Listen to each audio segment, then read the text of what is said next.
પોરબંદરમાં ધીમી ધારે કમોસમી વરસાદની શરૂઆત થઈ છે।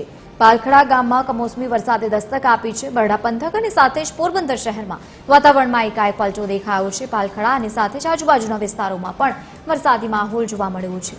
તો આ વરસાદ થતાની સાથે જ મગ, તલ, અડદ અને સાથે ચોળી સહિતના ઉનાળુ પાકને નુકસાન થવાની ભીતિ ફરી એકવાર સેવાઈ રહી છે।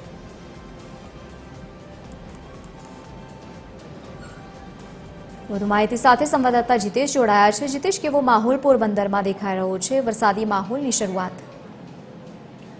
જી લવલી, જણાવી દઉં કે રાજ્યમાં હવામાન વિભાગે જે રીતે કમોસમી વરસાદની આગાહી કરી છે, આજથી 3 જેટલી સિસ્ટમો સક્રિય થઈ છે, તેવા સમયે પોરબંદરમાં પણ 12 વાગ્યા આસપાસ એકાએક વાતાવરણમાં પલટો આવ્યો હતો। પોરબંદર શહેરમાં પણ વાદળછાયું વાતાવરણ અને છાંટા પડ્યા હતા।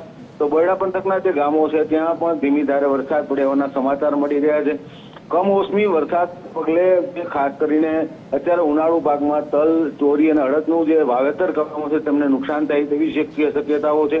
3 દિવસ સુધી જ્યારે કમોસમી વરસાદની આગાહી કરવામાં આવી છે અને અત્યારે વાતાવરણમાં એક પલટો આવ્યો છે। આજે જે રીતનું વાતાવરણ છે ને, જો વધુ વરસાદ પડશે તો ઉનાળુ પાકને નુકસાન થવાની પણ ભીતિ સેવાઈ રહી છે। જી બિલકુલ જીતેશ, આભાર સમગ્ર માહિતી સાથે જોડાવા બદલ।